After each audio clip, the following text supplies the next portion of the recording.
like Sarah.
Hi there, I'm Cito Beltran. Welcome to Straight Talk. And I guess you already know our guest for today is none other than Sarah Geronimo. Sarah, welcome to the show. Good afternoon po.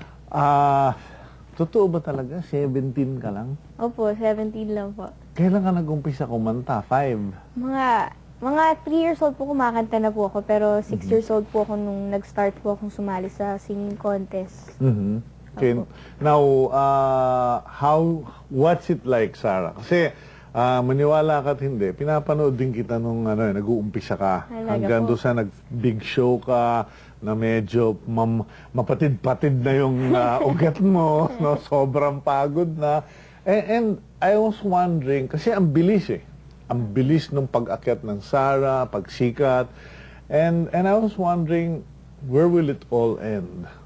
What will she become? Will she be the next Pilita Corrales? Will she go into TV? And how will she feel, when the trip has kind of settled down? Kamusta ka na ngayon?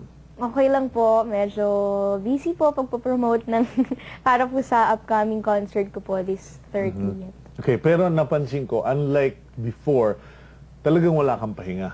Opo. Bugbog sarado ka sa trabaho noon, sa mga commitments. Ito parang, you went low-key and suddenly, hey, there's this show.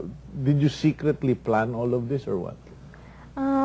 Kasi po, before po kasi, kailangan po talagang hard work po talaga para po, yung kahit pa paano po makilala po ako ng tao. Nagpapasalamat po ako sa Viva dahil binigyan po nila ako ng mga trabahong ganon. Dahil po dun sa mga projects ko, medyo nakilala na po ako ng tao ngayon. Meron na po silang narinig na Forever's Not Enough na alam nila si Sarah Geronimo yan. So ngayon po, medyo, yun nga po, naglaylo na po ng konti. Ano ito? Pahinga? Medyo Medyo pahinga, naupos ka? O ano ba? Medyo pahinga po kasi, like yung nga pong dati, medyo nagkasakit po ako dahil sa sobrang trabaho. Na rin po siguro po nabigla po yung katawan ko kasi hindi ko naman po ginagawa to dati. So, yun po. Ngayon, pahinga po konti. Itong concert mo, no, sino nakaisip nito? Kasi parang ano ito, mukhang big concert na naman to. After after a long rest, biglang big concert. And some people are saying, naka-recover na ba talaga si Sarah? Are we going to meet a new Sarah Geronimo in this concert? Ang nag-plan po dito si Boss Vic po, yung manager ko po. Yung mamang ayaw magpa-interview sa akin. Hindi, mabuti na yung sinasabi ko, national TV. Pag nadidinig daw yung pangalan ko, kinakabag daw yan. Wala, ayaw magpa-interview ng Boss Vic mong yan eh. Ayun po, medyo nagulat nga po kay Boss Vic nung sinabi niya po na sa Araneta Coliseum po. Saka solo na concert. Medyo parang kakaiba yun. Kasi sila Mr. Jean Velasquez, sila Mr. Ogie Alcacid pa lang po ang nakakapag-Araneta Coliseum ng solo. So ako po, parang medyo may doubt pa po ako ng konti sa sarili ko. No.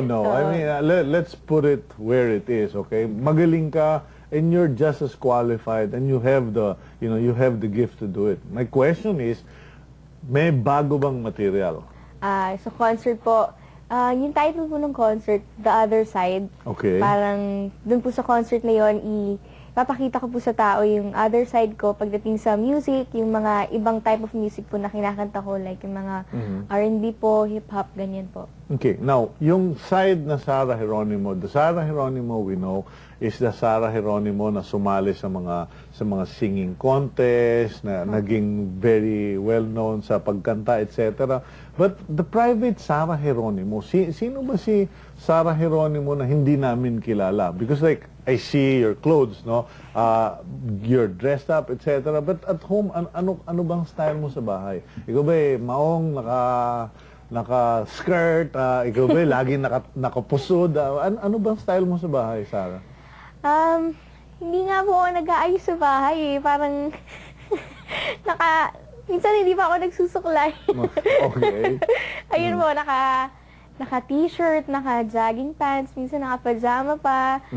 So, yun po, medyo... Ilan ba kayong magkakapatid? 4 po. Ikaw ang bunso o... Pangatlo po. Pangatlo? Opo. Okay, now, you are the one that everybody forgets dati. Ngayon, hindi ka na ma-ignore dahil sikat ka na. Pero noon ba, ikaw ba yung lagi nakakalimutan? Dahil sabi nila, yung panganay at yung bunso, yun ang laging naaalala. Yung nasa gitna, lagi nakakalimutan. Actually po, bunso po ako dati. Yung sumunod po kasi sa akin, 9 years old na po eh. So, ako po yung medyo bini-baby po noon. Biglang may sumingit. Na only boy lang po kasi 3 po kami babae. Kamalas mo naman Nasingitan ka na, only boy pa. Okay, so ginugulpi mo lagi? Hindi naman po, sobrang love ko nga po yung kapatid ko eh. Okay. So there are 4 of you in the family. And